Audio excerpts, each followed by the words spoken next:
같이 보실 하나님의 말씀은 마태복음 22장 15절부터 22절까지 말씀입니다. 마태복음 22장 15절부터 22절까지 말씀입니다. 신약성경 37쪽입니다. 마태복음 22장 15절부터 22절까지 말씀입니다.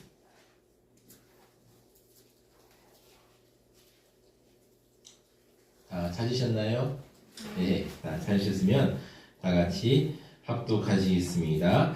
이에 바리새인들이 가서 어떻게 하면 예수를 말의 올무에 걸리게 할까 상의하고 자기 제자들을 헤롯 당원들과 함께 예수께 보내어 말하되 선생님이여 우리가 아노니 당신은 참되시고 진리로 하나님의 도를 가르치시며 아무도 꺼리는 일이 없으시니 이는 사람을 외모로 보지 아니하심이니이다. 그러면 당신 생각에는 어떠한지 우리에게 이르소서. 가이사에게 세금을 바치는 것이 옳으니까 옳지 아니하니까 하니 예수께서 그들의 약함을 아시고 이르시되 외식하는 자들아 어찌하여 나를 시험하느냐. 세금 낼 돈을 내게 보이라 하시니 데나리온 하나를 가져왔거늘 예수께서 말씀하시되 이 형상과 이 글이 누구의 것이냐. 이르되 가이사의 것이니이다. 이에 이르시되 그런즉 가이사의 것은 가이사에게 하나님의 것은 하나님께 바치라 하시니 그들이 이 말씀을 듣고 놀랍게 여겨 예수를 떠나가니라. 아멘. 하나님 말씀 전하겠습니다. 우리 사랑하는 새소망교회 성도 여러분, 성스러운 주일 아침에 여기 오신 모든 우리 성도님들께 하나님의 은혜와 사랑과 기쁨이 충만하시기를 진심으로 축원합니다. 우리 옆에 있는 분들에게 참 잘 오셨어요. 인사 한번. 잘 오셨습니다. 잘 오셨습니다. 정말 잘 오셨습니다. 우리 사랑하는 성도 여러분, 얼마나 여러분들이 귀한지 모르겠습니다. 정말 이 예수 그리스도를 믿는 믿음으로 하는 우리 형제 자매 얼마나 만나기 어렵습니까? 그런데 이 한 곳에서 만나고 얼굴을 보고 있으니 얼마나 기쁘고 좋은지 모르겠습니다. 제가 봐도 좋은데 주님이 보시기에는 어떠하시겠습니까? 네, 기쁩니다. 오늘 본문은 정교 분리 원칙으로 많이 인용되는 구절입니다. 이 구절은 특히 요즘에 최근에 이슈가 되었던 종교인 과세 관련해서도 많은 사람들이, 저는 이제 이 자료를 준비하다 보니까요, 이 법학자가 이제 법학 논문에 가이사의 것을 가이사에게 예수 하나님 그렇게 써놨더라고요. 그래서 뭐지 놀래가지고 봤는데 결국 종교인 과세에 대한 내용이었더라고요. 그래서 놀랬고, 또 이 종교단체와 저작권 문제, 요즘에 이제 유튜브 이런 거 하다 보니까 저작권 문제 많이 걸리잖아요. 이 문제를 두고도 또 이 구절이 또 회자되기도 합니다. 사람들이 입에 오르내리기도 하죠. 오늘 이 말씀은 바로 예수님을 함정에 빠뜨리는 사람들이 아주 강교한 질문을 한 것에서부터 시작합니다. 어떤 질문이고 예수님께서는 어떻게 대답하실까요? 살펴보려고 합니다. 네, 마태복음인데요. 먼저 우리가 마태복음의 구조를 잠깐 살펴보면은 이렇습니다. 지난도 말씀드렸지만 1장부터 4장 16절까지 서론, 그 다음에 이제 4장 17절부터 16장 20절까지는 갈릴리에서 공적인 사역, 그 다음에 16장 21절부터 18장 35절까지는 이제 제자들을 준비시키는 사역, 그 다음에 19절부터는 이제 갈릴리의 사역을 마무리하고 최후의 사역 장소인 예루살렘으로 떠나는 내용이죠. 그래서 19장, 20장에는 예루살렘으로 가시면서 겪었던 일들, 말했던 것들을 하나하나 이제 나누고 말씀하십니다. 잠깐 다음 PPT 한번 넘겨주시겠습니까? 예, 보시면 이 영어 지도긴 한데 여기가 바로 갈릴리 지방입니다. 여기서 있다가 이제 19장부터 여기서 바로 예루살렘으로 오는 때까지 이 시간에 겪은 일을 얘기하고요. 그 다음 PPT 한번 넘겨주시겠습니까? 21장부터 예루살렘 성에 있던 일들을 이제 보여줍니다. 예루살렘 성에 들어갔던 일들을 보여드리고요. 그리고 나서 이제 바로 21장 23절부터 23장 39절까지는 예수님과 대제사장들 간에 예수님을 대적하는 자들과 치열한 논쟁이 시작됩니다. 그 논쟁이 바로 이 성전에서 이루어집니다. 네, 본문을 이제 살펴보겠는데 다음 넘겨주시겠습니까? 네, 본문인데요. 15절부터 22절까지는 이제 바리새인들이 헤롯 당원들과 함정을 만들어서 예수님을 고소할 기회를 얻기 위해서 납세 논쟁을 벌이려고 합니다. 먼저 그 앞서서 이제 우리가 마태복음 읽어보시면 아시겠지만 예수님의 권위에 대해서 예수님과 먼저 논쟁을 벌였죠. 그래서 완전히 유대 종교 지도자들이 참패를 당하고 말았습니다.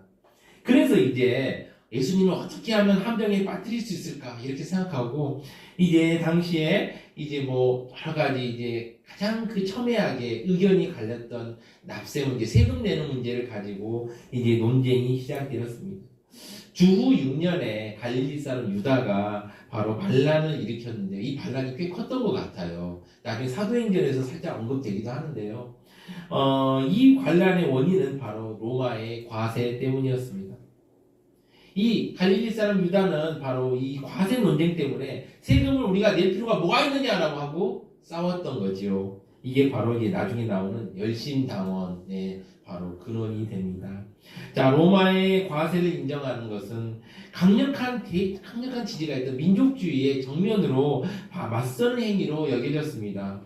따라서 질문을 한 사람은 예수님께서 만약 세금을 내라고 말씀하시면 많은 지지를 잃게 될 것이라고 생각했습니다.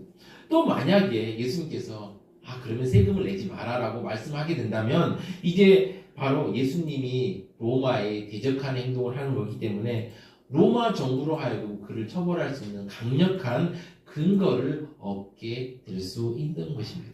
그래서 이 질문은 어떻게 대답하든지 올무가 될 수밖에 없는 질문이었던 것입니다. 예수님께서 어떤 답변을 하든지 예수님께서는 공경에 빠질 수밖에 없던 질문입니다. 그래서 15절을 보시면요. 이에 바리새인들이 가서 어떻게 하면 예수를 말의 올무에 걸리게 할까 상의하고 이제 바리새인들이 예수님과 앞선 논쟁에서 승리하지 못하자 다시 예수님의 말실수를 어떻게 잡아낼 수 있을까 의논했습니다. 참 너무 안타까운 것 같아요. 예수님을 그냥 따르면 되는데 나의 구주, 나의 구원자, 메시아로 그냥 따르고 순복하면 되는데 그냥 어떻게든 예수님을 어떻게 걸고 넘어질까 이렇게 궁리하고 고민하였던 것입니다. 상의한 다음에요. 16절에 보면 이러합니다. 자기 제자들을 헤롯 당원과 함께 예수께 보내어 말하되 선생님이여 우리가 아노니 당신은 참되시고 진리로 하나님의 도를 가르치시며 아무도 꺼리는 일이 없으시니 이는 사람을 외모로 보지 아니하시니이다. 바리새인들은요 교묘하게 예수님의 말실수를 유도합니다. 자기 제자들을 헤롯 당원과 함께 예수님께 보냅니다. 헤롯 당원들은 누구입니까? 유대를 다스리는 로마의 대리 통치자인 헤롯 왕의 정책을 적극적으로 지지하는 사람이었습니다. 이들이 주로 세리 업무를 담당하기도 하고요. 또 세금을 징수하기도 했습니다. 로마의 정책을 홍보하는 친로마적인 사람들이었습니다. 이들과 예수님 그 로마의 지배에 반대하는 바리새인들의 제자와 함께 또 예수님께 나아갔던 것입니다. 쉽게 말하면 이들은 헤롯 당의 친일파, 요즘 이제 이러면 좀 그 이해하기 쉽게 친일파라고 생각하면 되고 이제 바리새인들은 민족주의자 이렇게 생각하면 됩니다. 이들이 사이가 정말 안 좋았는데 그러나 예수님을 대적하기 위해서 어제의 적과도 손을 잡는 수단과 방법을 가리지 않는 악랄한 모습을 보여주고 있습니다. 그들이 얼마나 강교한지 그들의 말에 대해서 알 수 있습니다. 얼마 전 대제사장과 백성의 장로들은 예수님께서 성전에서 사람들을 가르치고 있었을 때 내가 무슨 권세로 이런 일을 하느뇨 라고 공격했었는데 이제는 제자들을 보내서 선생님이여 라고 말합니다.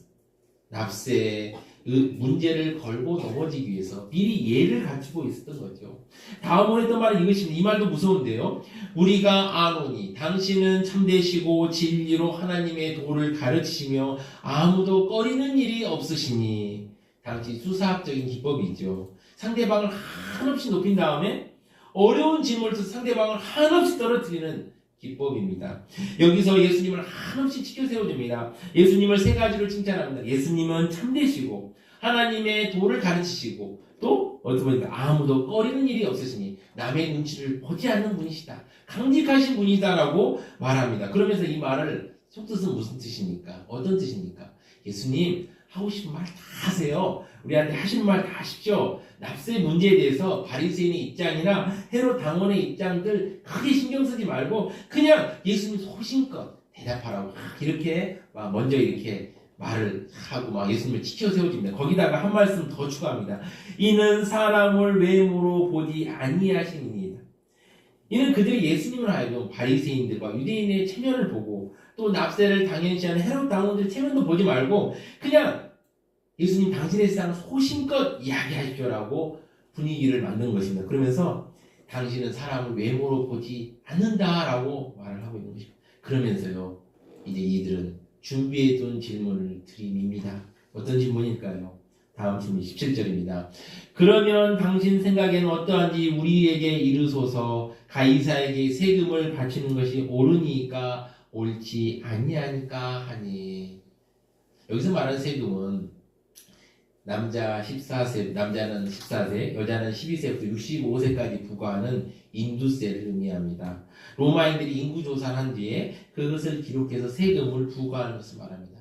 지금 질문의 요지는 하나님의 선택받은 백성인 이스라엘 백성이 인두세를 로마에게 바치는 것이 옳으냐 아니면 옳지 않느냐는 문제인 것입니다. 사실 이 질문은 대답하기 매우 어려운 질문입니다. 매우 어려운 질문입니다. 당시 로마에 납세하는 문제로 여러 유대 땅에 이스라엘 땅에 존재하는 사람들이 의견이 갈리고요, 싸우고 다투고 정말 첨예하게, 정말 그 합의할 수 없을 정도로 첨예하게 대립되었던 것입니다. 그 중에 대표적인 두 가지 의견이 있는데 바리새파 의견과 헤롯 땅의 의견입니다. 헤롯 당원들은 이스라엘 땅에서 자신들의 권력을 계속 유지하기 위해서 종주국인 로마의 정책에 적극적으로 찬성하였습니다. 반면에 바리새인들은 하나님의 서민인 유대인이 이방의 군주에게 납세한다는 것은 있을 수 없는 일이라고 생각했습니다. 왜냐하면 가이사에게 세금을 내는 건 가이사의 주권을 인정하는 것이고 가이사를 하나님과 동일한 위치에 놓는 것이라고 생각했기 때문입니다. 그런데요, 현실은 세금을 납부해야 하는 상황이었습니다. 이러한 배경에서 예수님은 이 질문에 대답하기가 정말 난감하고 어려웠습니다. 왜냐하면 예수님께서 납세를 내지 말아야 한다고 하면 헤롯 당원들은 곧바로 로마 황제에 대한 반란죄를 뒤집어 씌워서 예수님을 죽이려 할 것이고요. 만약에 예수님께서 납세를 내야 한다 하면은 예수님을 따르는 유대인 무리들로부터 이제 선지자로 지지를 얻을 수 없었기 때문입니다. 이 질문은 바리새인들과 헤롯 당원들이 짜고 낸 최고의 어려운 문제였습니다. 그러나 참 하나님이신 예수님은 그들의 마음을 꿰뚫어 보셨습니다. 18절을 보시면 이러합니다. 예수께서 그들의 악함을 아시고 이르시되 외식하는 자들아 어찌하여 나를 시험하느냐. 예수님께서는 신적인 통찰력으로 그 질문의 악한 의도를 아셨던 거죠. 그러면서 이렇게 말합니다. 외식하는 자들아 어찌하여 나를 시험하느냐. 나는 너희들의 악한 의도를 다 안다. 그리고 어찌 나를 공경에 빠뜨리려 하느냐. 그러면서 예수님께서 대답하십니다. 세금 낼 돈, 19절을 보시면 세금 낼 돈을 내게 보이라 하시니 데나리온 하나를 가져왔거늘. 여기서 이제 우리가 한글 개혁판을 보면 이걸 쇳돈이라고 표현합니다. 쇳돈이라고 표현하는데 이제 개혁개정판 세금 낼 돈이라고 하는데요. 당시 로마 정부는 로마 속주 전체에서 통용될 수 있는 이 화폐로 세금을 낼 것을 강요했습니다. 그 화폐가 데나리온 화폐인 것입니다. 이 데나리온은 여러분 다 아시겠지만은 1데나리온은 노동자 1일 임금에 해당되는 돈이었죠. 그러자 누가 데나리온 하나를 가져왔습니다. 그리고 나서 20절에 보면 이러합니다. 예수께서 말씀하시되 이 형상과 이 글이 누구의 것이냐. 예수님께서 가져온 데나리온을 보여주면서 말합니다. 이렇게 돈을 이렇게 돈을 가져와서 딱 보여주면서 얘기합니다. 이 데나리온, 이 형상은 누구의 것이냐라고 말합니다. 예수님께서 가르치고 있는 은화는 여기 보시면 황제의 형상이 부조되어 있는 이 돈입니다. 이게 당시 황제 티베리우스 황제의 돈인데요. 여기에 보면 그러니까 당시 헬라 종교에서 신들의 형상은 원형과 동일한 권위를 가지고 있거든요. 그래서 로마 황제가 자신의 얼굴을 이렇게 부조했다는 것은 바로 내가 그만큼 신과 같은 권세가 있다라는 것을 말해주고 있습니다. 그러면서 자기 형상에 돈을 새겨 넣음으로 내가 제국을 통치하고 있다는 걸 보여주면서 백성들에게 자기에게 영광을 돌릴 것을 강요했습니다. 또한 여기 화폐에 돈을 새겨 넣는데요. 보시면은 T 카이사르 DB 그 다음에 그다음에 아우구스투스라고 써져 있습니다. 이게 뭐냐면은 조노만 아우구스의 아들 티베리우스 케사르, 즉 아우구스트라는 내용이 새겨져 있고요. 이게 화폐의 뒷면에 보면 폰티펙스 막시무스라는 글이 새겨져 있습니다. 이게 뭐냐면 최고의 제사장이라는 내용이 새겨져 있습니다. 로마 황제는 돈을 자신을 숭배하는 도구로 사용해서, 즉 자신을 신과 같은 존재라는 걸 나타냈습니다. 예수님께서 이 돈을 보여주면서 이 형상과 이 글이 누구의 것이냐고 물으시면서 역질문을 하셨습니다. 그 질문을 받고 그들이 대답하는 21절을 보시면요. 25절 보시면 이르되 가이사의 것이니이다. 이에 이르시되 그런즉 가이사의 것은 가이사에게 하나님의 것은 하나님께 바치라 하시니. 그들은 대답합니다. 이르되 가이사의 것입니다. 이 대답을 예수님께서 말씀하십니다. 그런즉 가이사의 것은 가이사에게 하나님의 것은 하나님께 바치라 라고 말씀하십니다. 어떤 뜻일까요? 좀 이따 더 자세히 살펴보시겠지만은 국가에 대한 의무와 하나님에 대한 의무를 반드시 성실하게 이행해야 한다는 것을 예수님께서 말씀하셨습니다. 예수님을 함정에 빠뜨리는 자들은 예수님의 놀라운 대답을 듣고 놀랍니다. 22절로 이러합니다. 그들이 이 말씀을 듣고 놀랍게 여겨 예수를 떠나가니라. 이렇게 세금 논쟁이 마무리됩니다. 오늘 말씀을 가지고 제가 여러분들께 나눌 것들이 두 가지가 있습니다. 적용인데요. 첫 번째는 성도는 세상 정부를 존중하며 그들을 위해 기도해야 합니다. 예수님께서는 바리새인들과 헤롯 땅 사람들이 질문하는 의도를 아셨습니다. 그리고 그들에게 오히려 당시 사람의 하루 품삯에 해당하는 은하 데나리온을 보여줄 것을 요청합니다. 앞서도 우리 살펴보았지만 이 데나리온 화폐에는, 은화에는 티베리우스 황제의 치하에 있기 때문에 아까 말한 조노만 아우구스트의 아들 티베리우스 케사르 아우구스트라는 내용이 적혀져 있고, 화폐의 뒤편에는 최고의 제사장이라는 내용이 새겨져 있었습니다. 이것은 황제의 숭배를 위한 가장 공식적이고 보편적인 상징이었습니다. 따라서 당시 거룩하다고 자처하는 유대인들은 이 화폐를 가지고 다니는 것을 우상 숭배하는 것으로 간주하였습니다. SNF파라는 파가 있어요. 이게 뭐냐면 이 사람들은 거의 산속에 숨어서 지내는 사람들인데, 이 사람들 같은 경우는 이 화폐를 만지지도 보지도 않으려고 정말 애를 썼다고 합니다. 이렇게 우상숭배에 갔다고 생각했던 이 유대인들은 가이사 형상에 있는 돈을 만지는 것도 그렇고, 이것은 만지게 된다면, 내가 이 돈을 갖게 된다면 이는 신앙이 타락한 것이라고 생각하기도 했습니다. 그런데 예수님께서는 그 은화를 가져온 바리새파 사람들에게 물어봅니다. 그 돈에 있는 형상과 글이 누구의 것이냐고 물어봅니다. 이것은 그 당시 사람들이 로마에 대해 적개심이 컸음에도 불구하고 로마 화폐를 쓰고 있다는 사실을 드러냅니다. 그래서 예수님은 그들이 현실적으로 로마가 이룩한 평화를 누리고 있음은 물론이고, 화폐 통용을 통해서 가이사의 권세가 유대 사회에 깊숙이 침투했음을 보여주었습니다. 그러면서 가이사의 것을 가이사에게 돌리란 말은 너희들의 정치적 이상이 어떠하든지 간에 가이사에게 그의 것을 돌려주는 현실을 부인할 수 없는 팩트임을 말해주고 있으신 것입니다. 예수님께서는 그들에게 가이사의 통치를 원하든 원하지 않든 유대인의 모두 가이사의 통치 아래 있고 모두가 그것을 확실하게 인식하고 있기 때문에 그에게 배당된 몫을 인정하고 세금을 납부하는 것은 거부할 수 없는 현실적인 판단이라는 것입니다. 가이사의 것을 인정하는 것은 당시 모든 사람에게 해당되는 일이라는 것을 오늘 말씀을 통해 드러내고 있습니다. 예수님께서는 가이사의 것을 가이사에게 돌리라고 말함으로 가이사의 권세를 인정하고 있습니다. 즉 세상 권세의 고유한 영역을 인정하고 있습니다. 요한복음 19장 11절을 보시면요. 예수께서 대답하시되 위에서 주지 아니하셨더라면 나는 해야 할 권한이 없으리니 그러므로 나를 내게 넘겨준 자의 죄는 더 크다 하시니라. 바로 빌라도에게 이렇게 말씀하신 데도 알 수 있듯이 정치 권력에는 하나님으로부터 부여받은 일정한 권세가 있음을 말씀하고 있습니다. 예수님의 이러한 태도는 사도 바울의 편지에도 나타납니다. 로마서 13장 1절부터 7절까지 말씀인데요. 다 읽을 수는 없고요. 1절하고 7절만 제가 읽어드리겠습니다.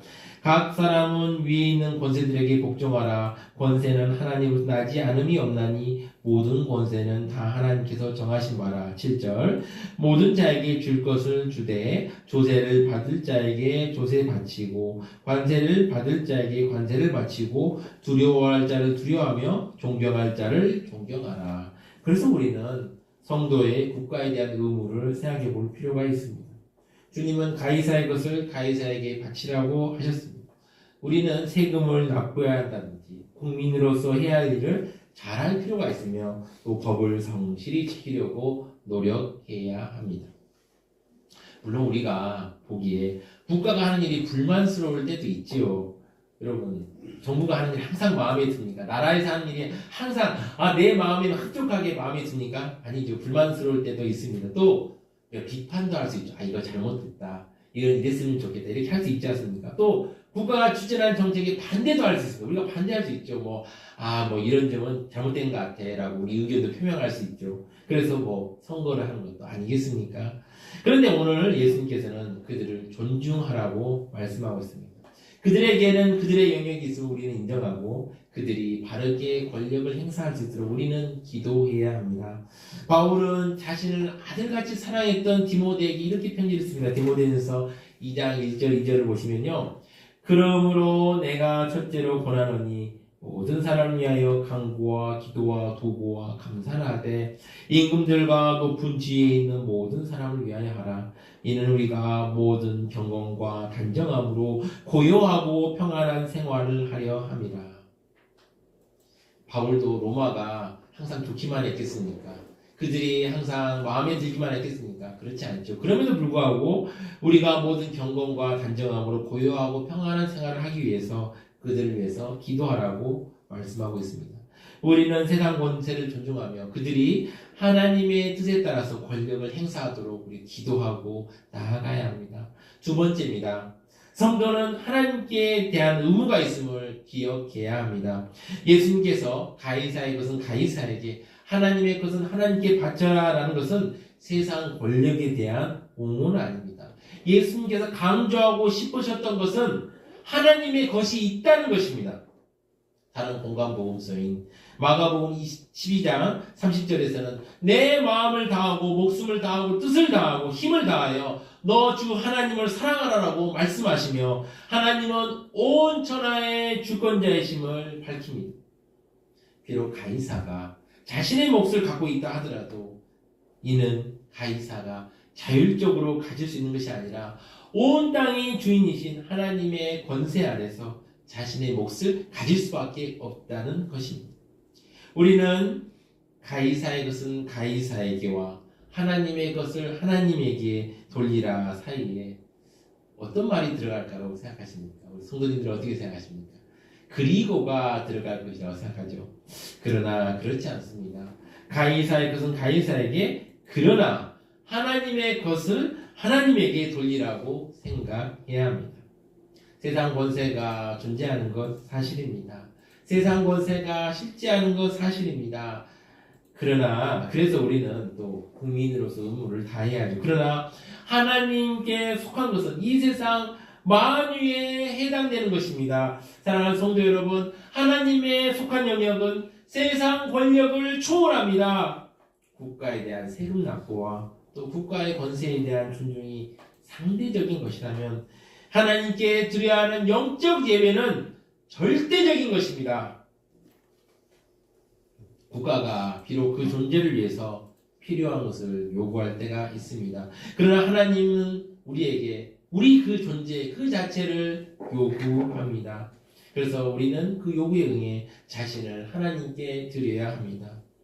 예수님의 오늘 말씀은 가이사의 정치적 영향력은 인정하지만 하나님의 것은 하나님께 바치라고 말하면서 하나님을 최우선으로 삼습니다. 하나님에 대한 우리가 주는 의무가 갖는 중요성은요, 가이사를 포함한 세상 권세에 대한 국민의 의무, 그 모든 것을 다 초월합니다. 우리는 성도입니다. 사랑하는 성도 여러분, 여러분들은 성도입니다. 성도로서 갖는 본질적인 책임과 의무가 무엇보다도 중요하다는 것을 우리는 잊지 말아야 합니다. 우리는 어떠한 세상적인 권위에 대해서도 이 권위라도 하나님의 앞에서는 산산이 부서진다는 사실을 여러분 기억해야 합니다. 세상의 권력과 세상의 압력 속에서도 하나님만이 합법적이고 정당한 주권자이며 통치자이심을 성도님들 기억하셔야 됩니다. 하나님이 우선됨을 여러분 기억하십시오. 사랑하는 성도 여러분, 얼마나 우리가 성도로서 의무를 잘 감당하고 있습니까? 하나님의 말씀에 얼마나 잘 순종하고 있습니까? 이 질문을 사실 저한테도 돌려보면 참 부끄러울 때가 많습니다. 그래서요, 새벽마다 그냥 기도할 수밖에 없는 것 같습니다. 하나님 앞에 정말 저 자신도 항상 말씀의 거울로 비춰볼 때 부끄러운 부분들이 많음을 고백합니다. 그래서 이렇게 말씀을 이렇게 맡아서 이 앞에 설 때마다 정말 두렵고 떨리는 마음으로 섭니다. 우리 성도님들 어떠신지요? 한번 나의 삶 속에서 정말 내가 얼마나 하나님의 말씀에 순종하고 있는지 한번 생각해 보시기 바랍니다. 지금이야 예수 믿는 것에 대해서 박해가 없지요. 그러나 과거에는 박해가 있었습니다. 1930년대 일제강점기 시대에 일제는 동화 정책을 펼쳐나갔습니다. 그때 일본 제국은 내선 일체를 위한 방책으로 황민화 정책을 강행하였습니다. 그때 했던 구호들이 있습니다. 내선 일체, 내지가 바로 일본이죠. 선은 조선이고 내선 일체, 일선 동조, 황국 신민화, 이런 프레임을 걸고 이 정책을 통해 조선인을 일본에 동화시키는 노력을 했습니다. 그러면서 교회에 압력을 주기 시작했습니다. 교회의 그리스도인들도 신사에 와서 신사참배를 해라. 이때 많은 교회들은 그 압력에 굴복했습니다. 제가 자료를 찾아보니까요, 1920년대부터 이 압력이 시작됐더라고요. 근데 그 압력에 많은 교회들이 저항하고 있었어요. 그때는 이제 문화통치 시대였죠. 그래서 그냥 부드럽게 그래서 좋은 말로만 이렇게 강요했는데, 이게 30년대에 들어서면서 아주 강하게 정말 밀어붙입니다. 그래서 신사참배를 하지 않으면 안 된다. 그래서 먼저 학교에 압력을 가합니다. 기독교계 학교들, 제가 이제 어제도 보니까 북장로교회 학교 5군데, 남장로교회 학교 10군데가 여기에 저항하다가 폐교가 된 걸 봤어요. 광주에도 숭일고등학교, 수피아여고, 이 학교들이 그때 이 신사참배에 저항하면서 폐교를 당했습니다. 그리고 나서 이제 교단들에게 압력을 주죠. 처음에는 이제 로마 가톨릭, 그 다음에 감리교, 구세군, 이렇게 압력을 주다가 마지막에는 장로교까지 압력을 주었습니다. 정말 이 압력을 얼마나 셌던지 참배를 하지 않으면 엄청난 핍박을 가했습니다. 이때 이 압력에 저항하여서 순교했던 분들이 있으면 다음 컷 넘겨주실까요? 네, 여기 보시면 신사참배 거부 순교자가 있죠. 주기철 목사님, 박관준 장로, 최봉성 목사, 최상림 목사, 이분들이 그때 그 상황 속에서 고통을 당했습니다. 우리가 여러분 아시는 사랑의 원자다 손양원 목사님 이때 신사참배를 거부하여서 감옥에서 온갖 고초를 당했습니다. 우리는 언젠가입니다. 하나님께 순종하는 것과 국가 권력에 순종하는 것, 이 두 가지 선택지가 여러분들에게 올 수도 있습니다. 만약 이러한 상황이 돌아온다면 우리는 어떤 것을 선택해야 합니까? 사랑하는 성도 여러분, 하나님을 순종해야 되는 것을 택하도록 우리는 해야 됩니다. 참 제가 이 말씀을 드리면서도 참 어려운 말이라는 합니다. 이 신사참배 여기서 고통받았던 제가 주기철 목사님 책도 읽어보고요. 또 여러 가지 또 글도 읽어보는데요. 참 힘들었다고 그래요. 참. 신사참배를 억지로 막 하지만 속으로는 막 신사를 저주하는 목사님도 있었고, 또 어떤 목사님들은 적극적으로 막 신사를 참배하는 분도 있었고요. 한경진 목사님 같은 경우는 그냥 한번 실수를 하고 그 다음에는 이제 모든 걸 버리고 시골에서 이제 광복이 될 때까지 그냥 숨어 지냈다. 그런 분들도 있습니다. 그만큼 국가 권력의 힘은 참으로 무섭습니다. 그러나 사랑하는 성도 여러분, 우리는 하나님을 선택해야 합니다. 여러분, 어렵지만 우리는 믿음의 선배들처럼 이 두 가지 선택지가 왔을 때 하나님을 선택해야 합니다. 참 어렵지요. 어려운 줄 압니다. 그러나 우리는 선택해야 하는 것입니다. 우리는 하나님을 마음을 다하고 힘을 다해서 사랑해야 됩니다. 그래서 하나님과 세상 권력 가운데 두 가지를 선택해야 한다면 우리는 하나님을 선택해야 됩니다. 마음을 다해 힘을 다해 하나님을 사랑하시고 하나님을 선택하시는 사랑하는 세수만교회 성도님 되시기를 진심으로 축원합니다. 우리 합심해서 기도하시겠습니다. 첫 번째 기도 제목입니다. 우리가 나라를 위해서 위정자를 위해서 기도하는 성도 될 수 있도록 우리 다 같이 기도하겠습니다. 두 번째 기도 제목입니다. 하나님께 더 잘 순종하는 우리가 될 수 있도록 이거 두 가지 놓고 힘차게 합심 기도하시겠습니다. 하나님 아버지 감사합니다. 우리가 정말 나라를 위해서 위정자를 위해서 아버지 기도합니다. 그들이 정말 아버지여 바르게 정치하게 하시고 그들이 올바르게 권력을 행사함으로 아버지여 우리가 편안하게 정말 경건하게 살 수 있도록 주여 아버지 그들을 붙잡아 주시옵소서. 그들이 하나님의 뜻을 두려워하며 하나님의 뜻을 아버지여 두려워하며 한 걸음 한 걸음 나아갈 수 있도록 주여 붙잡아 주시옵소서. 아버지 우리가 정말 성도님들이 그들을 위해서 기도합니다. 아버지 그들이 아버지여 자신의 이익을 위해서 함부로 권력을 행사하지 않도록 아버지 우리 성도님들 아버지 기도하는 성도님들 되게 하시고 아버지 붙들어 주시고 같이 하여 주시옵소서. 이 나라를 위해서 기도합니다. 주여 함께 하시고 이 나라를 지켜주시고 붙잡아 주시옵소서. 또한 주님 간절히 기도합니다. 아버지 우리가 정말 아버지 세상에 속해 있지만 아버지 하나님의 백성입니다. 성도입니다. 하나님의 자녀입니다. 하나님께 더 마음을 다하고 힘을 다하여 순종할 수 있는 아버지 우리가 될 수 있도록 주여 아버지 함께하여 주시옵소서. 우리 성도님들 한 사람 한 사람 하나님의 은혜 가운데 하나님께 순종하며 나아가는 아버지 우리 성도님들 될 수 있도록 주여 붙잡아 주시고 마음에 감동을 주시고 힘을 주시고 능력을 허락하여 주시옵소서. 은혜 베풀어 주시옵소서.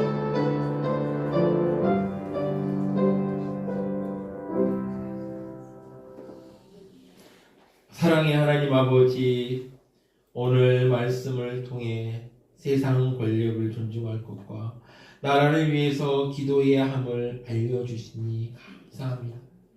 또한 하나님 앞에서 하나님의 자녀답게 순종하고 섬기는 우리가 될 수 있도록 인도하여 주시옵소서.